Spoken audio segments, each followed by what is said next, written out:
88.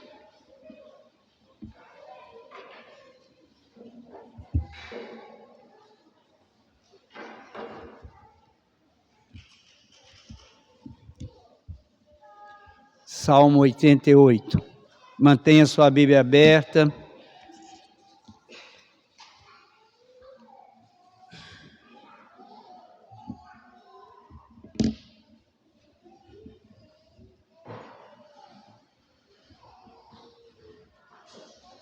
Salmo 88.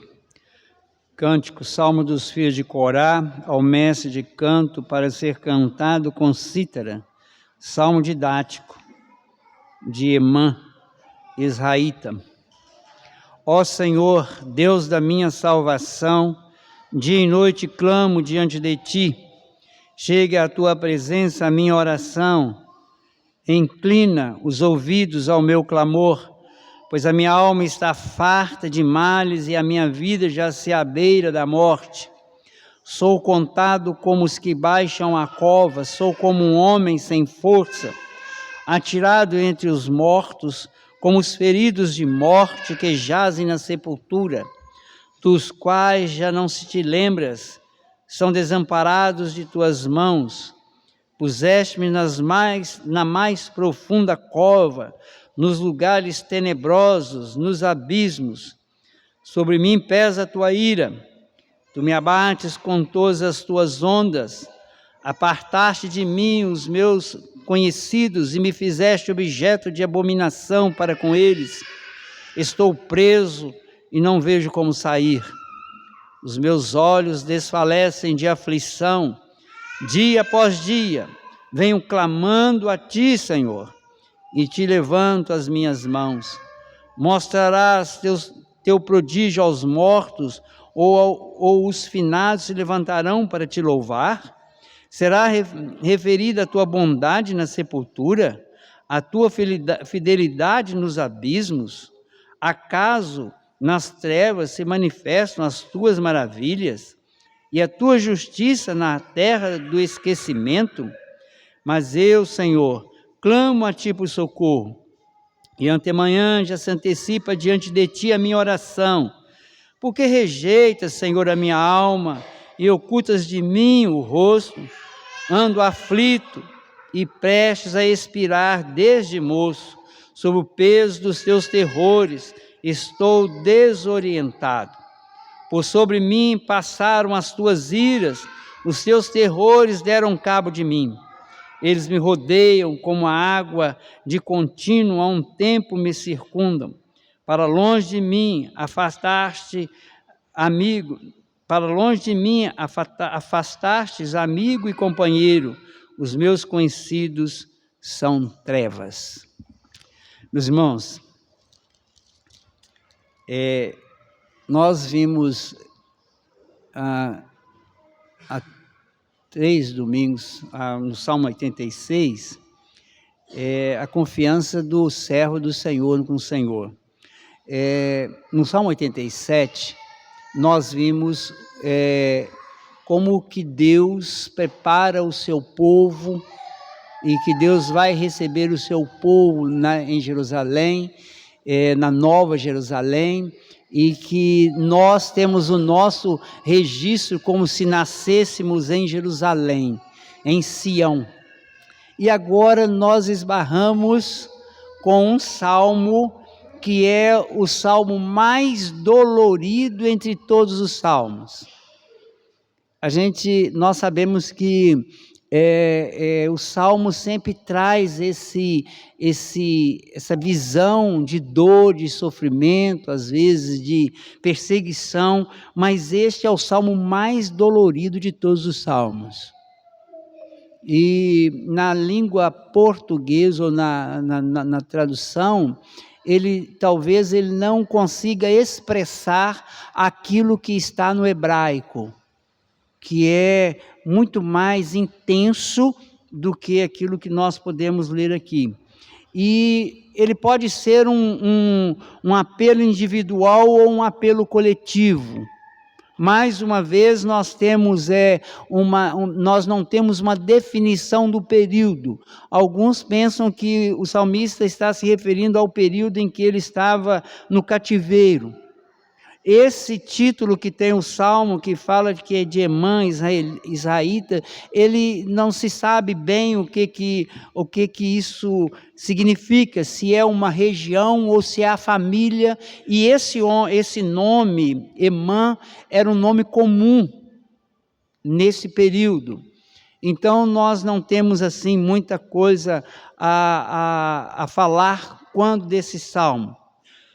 Do momento do salmo, que provavelmente foi durante o cativeiro. Esse salmo, ele na verdade, ele nos ensina sobre a vida sofrida de um servo de Deus. Ele vai tratar sobre isso. E é interessante que a gente sai de um salmo, o salmo anterior, que fala da Jerusalém, da Nova Jerusalém, de onde o servo do Senhor vai estar, e entra numa realidade de vida. O servo do Senhor que vive uma vida sofrida. E é quase que um choque que esse salmo nos traz de realidade de vida, e nós vamos ver alguma coisa nesse salmo. Primeiramente, ele começa nos versículos 1 e 2, e também no versículo 13 e 14, lá no meio do salmo, o 1 e 2 e 13 e 14, ele faz um clamor por socorro a Deus. É interessante, você tem que ver isso e guardar isso, porque se você não guardar isso, você vai se apavorar com o restante do salmo. Ele diz no versículo 1 e 2, no início o salmista, ele mostra o seu desespero, mas ele se volta para o seu Salvador, quando diz: ó Senhor, Deus da minha salvação, dia e noite eu clamo ao Senhor.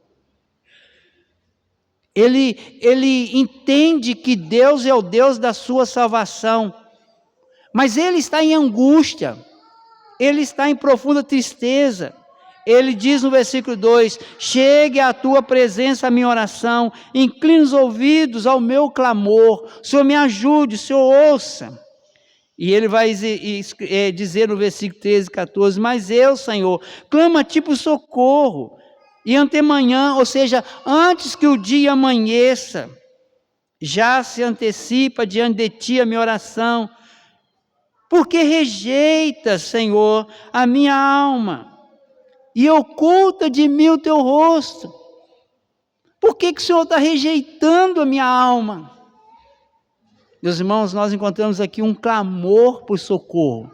Ele está clamando ao Senhor por socorro. Então, nós precisamos de guardar isso nesse salmo, porque o salmista, ele não está abandonando Deus, ele acredita em quem ele está orando. Ele diz que esse Deus a quem ele ora, o Deus do pacto, é o Deus da minha salvação. Eu não tenho salvação em outro lugar, somente em Deus. Mas, meus irmãos, o salmo não é somente isso. Quando chegamos no versículo 3 até o versículo 5, ele vai dizer que ele vive à beira da sepultura. Nós não sabemos se ele estava doente, o que acontecia com ele.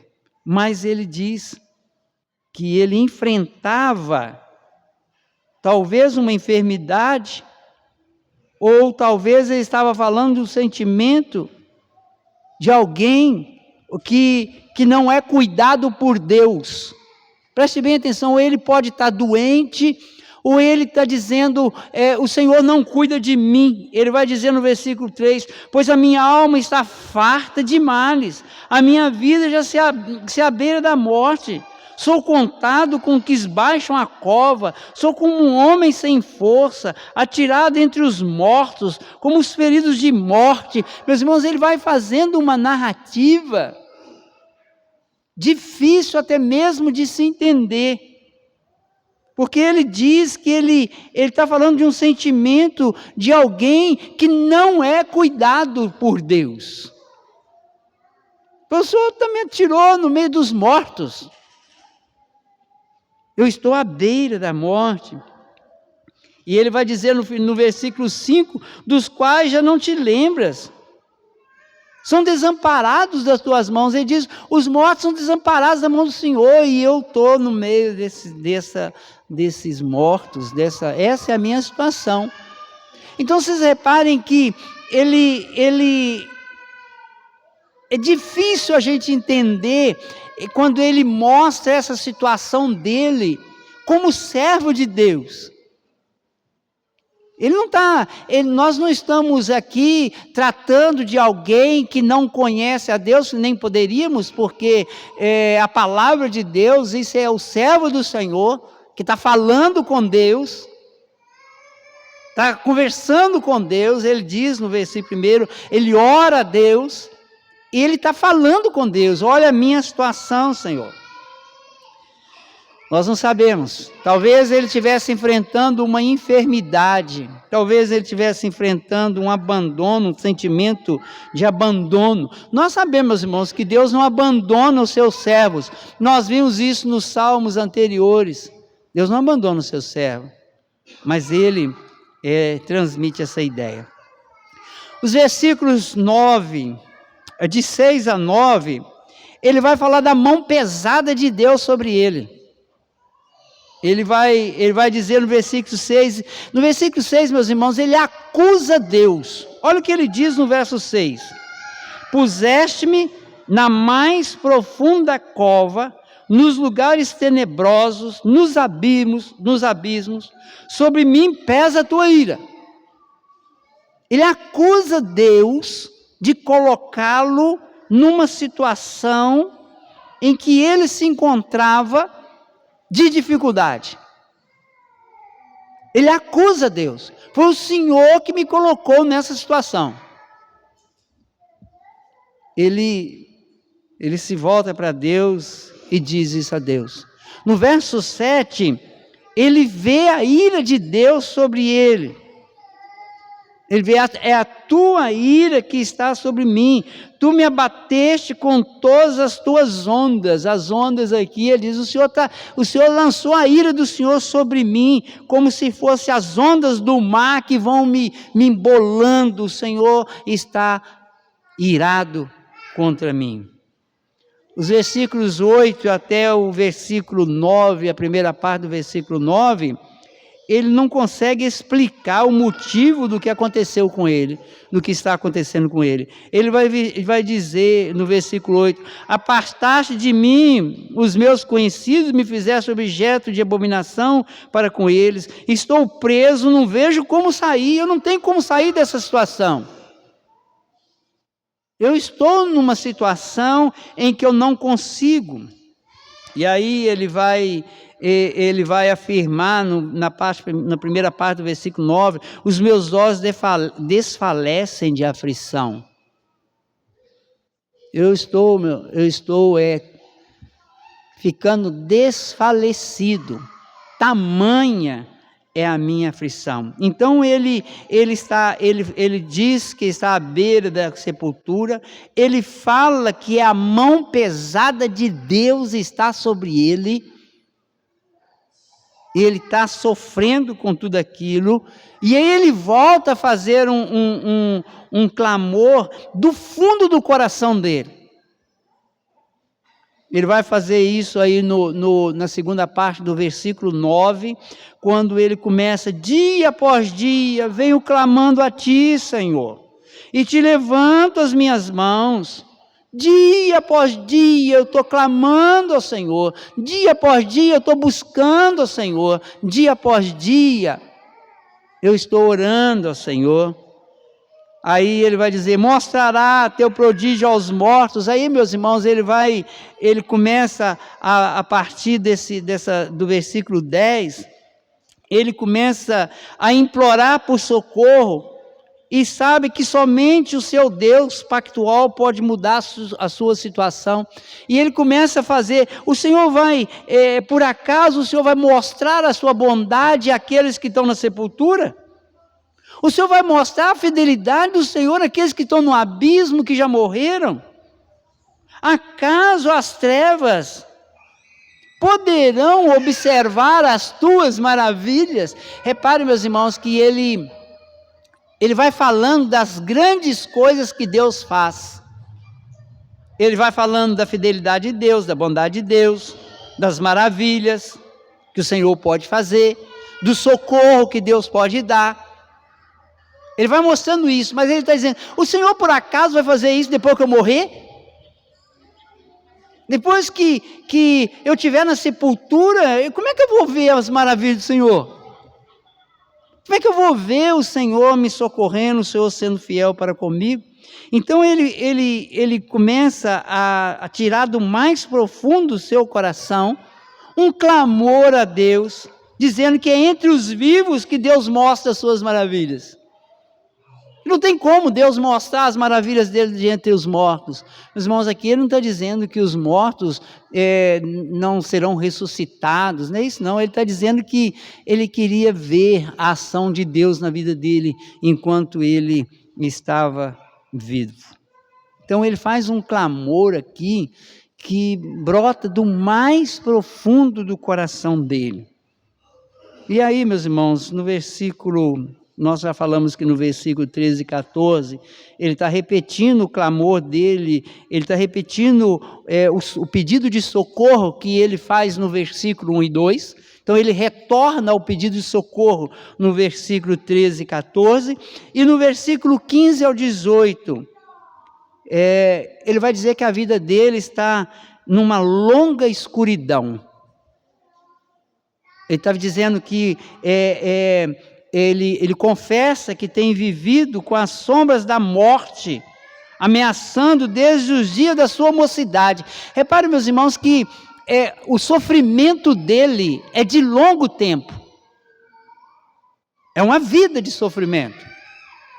Ele diz no versículo 15, ando aflito e prestes a expirar desde moço. Olha que coisa interessante. Esse salmista, ele tá dizendo para nós: olha, eu vivo desde moço, eu estou aflito. Sob o peso dos teus terrores estou desorientado. Ele está de novo acusando Deus. Ele está dizendo: ó, sobre o peso dos teus terrores eu fico desorientado. Eu estou sofrendo desde a minha mocidade. Meus irmãos, eu sei que hoje, nos nossos dias, poucas pessoas vão pregar nesse salmo. Porque esse salmo, ele traz uma realidade para a nossa vida, que esse salmista, ele viveu longos períodos numa escuridão.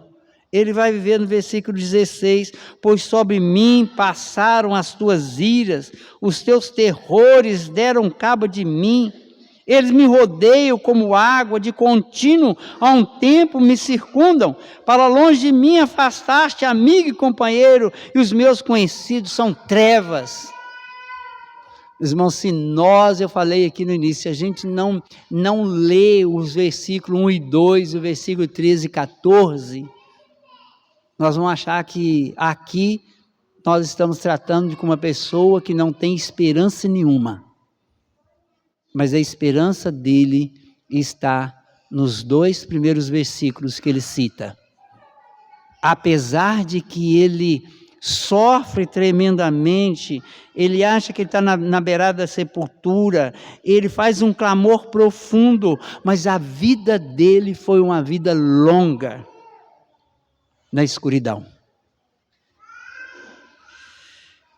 O que esse texto tem para nos ensinar sobre Deus? Você pode pensar assim: o que vou aprender de Deus? Primeiro, meus irmãos, que Deus cumpre os seus propósitos apesar do homem. Apesar de nós, Deus cumpre os seus propósitos.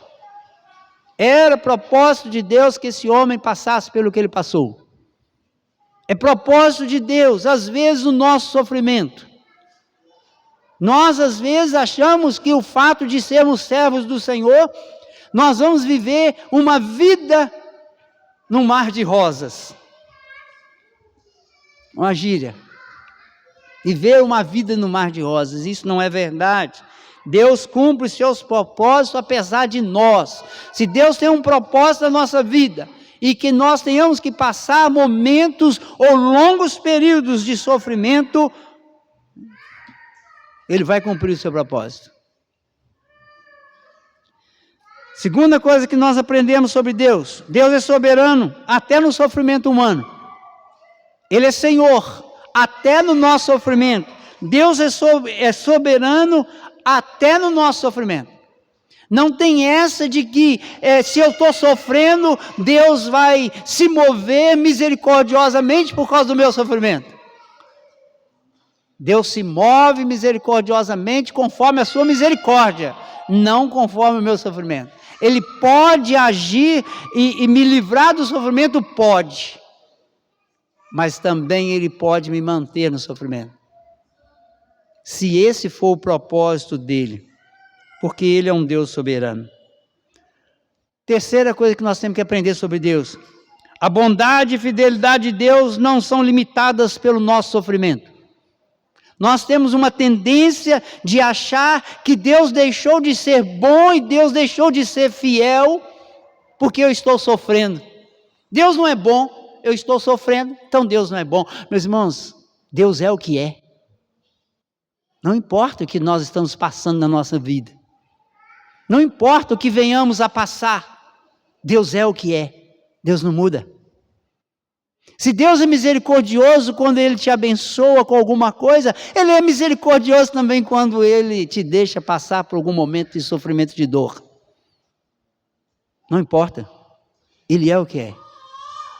Então nós precisamos de entender que a bondade e fidelidade de Deus não são limitadas pelo nosso sofrimento. E nem são exacerbadas ou aumentadas nos momentos de nossa alegria e de nosso prazer. Não importa. Deus é bondoso. Deus é fiel à sua palavra e é bondoso para conosco. Apesar, muitas vezes, das nossas dores, dos nossos problemas. Em quarto lugar, que você aprende nesse texto, é que Deus é justo, apesar do nosso sofrimento. Deus é justo. E às vezes nós esquecemos disso, porque nós achamos que quando nós sofremos ou quando nós estamos passando por problemas, Deus não é justo. Por quê? Nós vinculamos a justiça de Deus ao nosso raciocínio. Se eu estou sofrendo, Deus não é justo comigo. Meus irmãos, a justiça de Deus não se mede pelo nosso raciocínio, por aquilo que nós pensamos, por aquilo que nós achamos. Deus é Deus. Porque eu estou sofrendo isso, sofrendo aquilo. Deus não é justo. Coitadinho de mim. Que coitadinho nada. Deus é o que é. Ele é justo. Ele sabe muito bem aquilo que Ele está fazendo.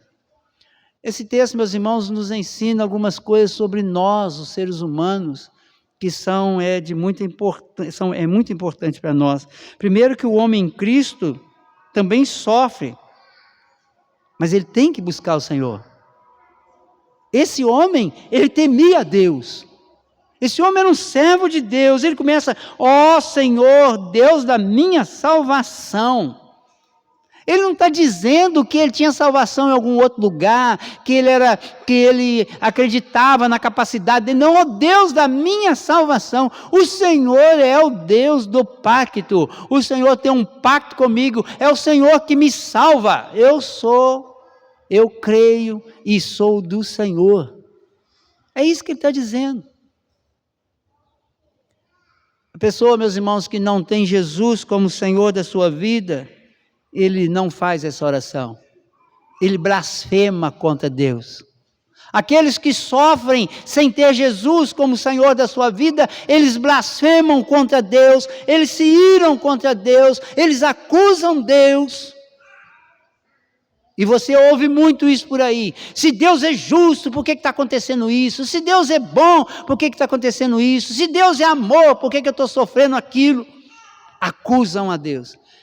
Ele acusa Deus pelo que ele está sofrendo, dizendo que a ira de Deus sabe sobre ele. Mas antes de ele falar isso, ele diz: o Senhor é o Deus da minha salvação. Ele se submete a Deus. No momento de fraqueza, no momento de tristeza, ele fala que Deus estava pesando a mão sobre ele. E ele não está mentindo não, meus irmãos. Deus realmente estava pesando a mão sobre ele. Ele entende isso. Mas ele sabe que ele tem um pacto com Deus. E sem Cristo, o homem sofre sem ter um ajudador. Aqui está a grande diferença, que quando você está em Cristo, você sofre, você entende, mas você tem a quem recorrer. Sem Cristo, aquele que sofre não tem a quem recorrer. É bom demais, meus irmãos, quando você está lá sofrendo e diz: Senhor, eu confio na misericórdia do Senhor. Vai chegar um dia que o Senhor vai me tirar esse negócio. Vai chegar um dia que esse problema vai passar. Nem que seja o dia que o Senhor me tirar desse mundo. Aí a dor vai acabar. Nem que seja esse dia. Terminou. Mas vai acabar. Porque nós temos a esperança no Deus do pacto. Apesar das nossas dores e dos nossos problemas. E esse salmo, meus irmãos, nos ensina algumas coisas práticas que nós precisamos de colocar em prática na nossa vida. Primeiro, você tem que ser consciente que a vida do servo também é sofrida, como foi a do verdadeiro servo. Aí você vai se lembrar de Isaías 53, que o verdadeiro servo, aquele que não pecou, aquele que não agiu com dolo, ele sofreu toda a sua vida. Ele foi agredido pelos seus familiares, ele foi rejeitado, ele foi traspassado, ele foi ofendido. O verdadeiro servo, esse sofreu como modelo para a nossa vida, como padrão para nós. Então nós às vezes reclamamos dos nossos momentos de tristeza e de sofrimento, mas esquecemos que o verdadeiro servo, aquele que é justo, ele sofreu muito mais do que qualquer um de nós. Então seja consciente que a vida do servo também é sofrida, como foi a vida do verdadeiro servo de Deus, aquele que agradou a Deus como servo. Outra coisa que é prática aqui nesse salmo que nós precisamos de entender: os limites do sofrimento são estabelecidos por Deus. É Deus que estabelece os limites do nosso sofrimento. Paulo vai dizer que não vem sobre nós carga ou sofrimento que nós não podemos suportar. É Ele que estabelece. É Ele que sabe se você vai suportar mais ou menos. Uma vez uma pessoa virou para mim e falou assim: já não tem como, eu estou passando por uma situação que já não tem mais jeito. Eu vejo e falei assim: cuidado que pode piorar. Meus irmãos, nunca diga que já chegou ao fim. Deus é que sabe os limites do nosso sofrimento.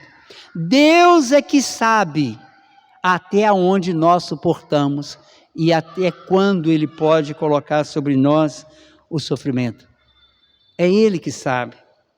As nossas orações devem se manter apesar do sofrimento. Terceiro ensinamento que esse texto nos ensina: você tem que manter as suas orações ao Senhor enquanto você estiver passando por sofrimento. Não se desanime. Insista, ele vai dizer: as minhas orações são de madrugada, desde antemanhã, já se antecipa diante de ti as minhas orações. Eu levanto de madrugada para orar ao Senhor, eu continuo orando ao Senhor, apesar da minha dor e do meu sofrimento. Aqui, meus irmãos, não tem aquela, eu já desisti. Não, o cristão, o servo do Senhor, não pode desistir nas suas orações. Mas já tem tantos anos, não importa. Nosso dever é continuar confiando e orando ao nosso Deus. Quarto ensinamento que esse texto nos dá: Deus é o mesmo apesar do nosso sofrimento. Não mude a sua visão de quem Deus é. Porque se você começar a achar que Deus não te ama, que Deus é isso, que Deus é aquilo, daqui a pouco a sua fé vai embora. Deus não muda apesar do seu sofrimento. Se Ele está sendo glorificado através do seu sofrimento, Ele vai permanecer você no seu sofrimento. Se Ele está sendo glorificado nos momentos de alegria na sua vida, Ele vai te dar os momentos de alegria. Se Ele está sendo glorificado em qualquer coisa, Ele vai ser glorificado. Então Deus não muda, Ele é o mesmo apesar do nosso sofrimento. E em quinto lugar, persevere em servir a Deus, busque-o em todo o tempo. Não deixe de servir a Deus por causa de problemas. Continue servindo ao Senhor, porque Ele há de te compensar. Continue servindo ao Senhor com fidelidade, porque o seu galardão é certo. As promessas dele não mudam por causa dos nossos problemas, por causa das nossas dores, por causa das nossas dificuldades. Ele não muda. Em todas as suas promessas ele tem um sim. Mas está doendo. Preocupe não, doeu mais nele do que em você. Doeu mais nele do que em qualquer um de nós. Para concluir, meus irmãos, Jesus é o nosso exemplo de vida sofrida, de servo sofredor. Jesus é o exemplo. Ele não desistiu, ele não parou, ele não recuou, apesar de que ele pediu: passa de mim esse cálice, se possível. Eu estou sofrendo, mas ele foi até o final por cada um de nós. E ele entendia que a vitória dele era certa. Ele sabia disso. E nós podemos saber da mesma forma. Se ele, sendo Criador, sofreu o que sofreu por nós, nós devemos lembrar que o nosso sofrimento é passageiro, que o nosso sofrimento acabará, que a nossa vida sofrida tem um fim. E este salmo, meus irmãos, ele nos alerta de que nós temos o nosso nome registrado no livro da vida. Nós temos o nosso nome registrado na Nova Jerusalém. Mas, enquanto estivermos aqui, o Senhor pode permitir momentos de tristeza, momentos de angústia, momentos de aflição, para realmente nos preparar para o dia das bodas do Cordeiro. O Salmo vem logo após aquele que nos alegra o coração, quando ele nos mostra quem nós somos, mas também ele mostra que o servo do Senhor pode viver uma vida sofrida. Que o Senhor possa estar aquecendo o nosso coração e nos trazendo o entendimento de que Ele é o nosso Deus, apesar de qualquer coisa que nós venhamos sofrer. Que o Senhor nos ajude e que o Senhor trabalhe a nossa vida. Eu gostaria que você fechasse seus olhos.